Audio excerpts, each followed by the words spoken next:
Hello everyone, I'm DanTheMan, and the moment most fans have waited for finally happened. Harley and Ivy became more than friends.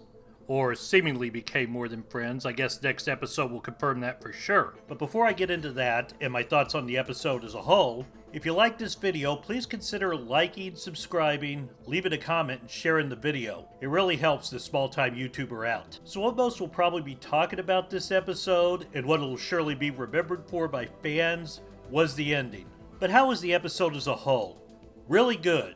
We got fun cameos from some famous Batman villains not featured much or at all on this show before, a well-done subplot featuring Gordon and Batgirl, and a Bane-heavy episode to boot. What more could a fan of this show want? So first, get into the mini Batman foes cameos. The biggest surprise was Ratcatcher, a lesser-known Batman villain, although arguably not the most obscure character ever to be featured on Harley Quinn. It's always fun to see the lower-tier characters get adapted. Probably some good timing also, as a female version of that character will apparently appear in the James Gunn Suicide Squad movie, whenever that comes out. Then we got Man-Bat. I always liked the character in the comics, and while he made a few brief cameos before on this show, even as far back as episode 1, his appearance in the courtroom trial was hilarious. A part of me is sad such a nuanced and complicated character has been reduced to a one-note joke, but it was a very funny one-note joke. Then we got Victor Zsasz. I don't know why I'd never thought of him appearing on Harley Quinn, because an R-rated comedy is the place he could shine,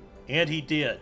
His appearances in this episode were short, but they captured the character perfectly for this world, and he was hilarious in the scene set during the prison talent show. I really hope we see more of him, because he was great on this show, and I would love to get a chance for him to play a bigger role in a future episode.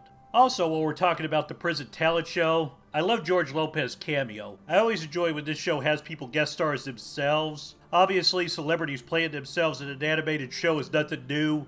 Simpson's been doing it longer than some Harley Quinn fans have been alive. But something about them appearing among famous DC characters just gives me a cheap thrill, and Lopez was excellently used in this episode. The subplot was also well done. I kind of felt this episode had enough going on that it didn't really need this, but I like seeing the follow-up to Gordon and Batgirl working together. Christopher Meloni was great as always, but this time he got to add some depth to his character. And the scene with Barbara revealing to him he is Batgirl was also well done. It's hard to get too moved, for me anyway, since a variation of this moment's been portrayed many times by this point on many different mediums, but the show made it work. The showdown at GCPD was also some great action and humor mixed in, and it was nice to see Gordon shine a bit more like his comic counterpart in that scene. And hey, he captured Two-Face, but Two-Face at least survived, so Two-Face has done better than some other Bat-villain counterparts in that regard. Incidentally, I love we're getting so much Two-Face this season. I've always been a huge fan of the character. I think he's one of, if not the best Batman villains there is. He didn't do much last season, but this season, maybe because so many other villains have been killed off, he's gotten plenty of chances to shine, and I've been enjoying it a lot. And speaking of villains I'd love to see more of, we got Bane. Not much to say here, but what I always say. Bane was hilarious as always, and he adds to every episode he's in. And the whole running gag of pushing everyone for self-betterment this episode was good for a laugh every time. I really hope he isn't dead at the end, but I think he'll survive. He survived the Legion of Doom headquarters blowing up, so let's fall down a huge pit into fire. This show would be crazy to lose that character anyway. Then of course, we got the kiss that killed the closing credits music.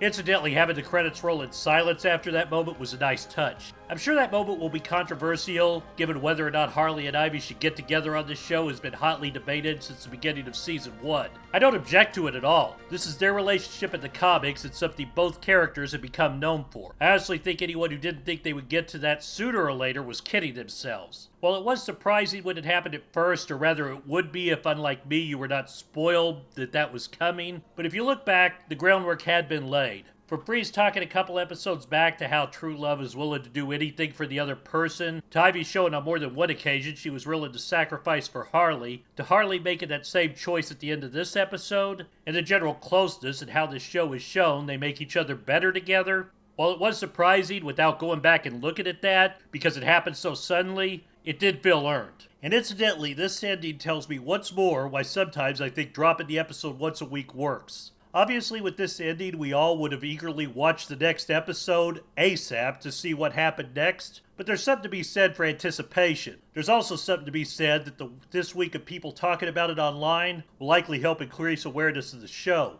And boy, people are already talking about it.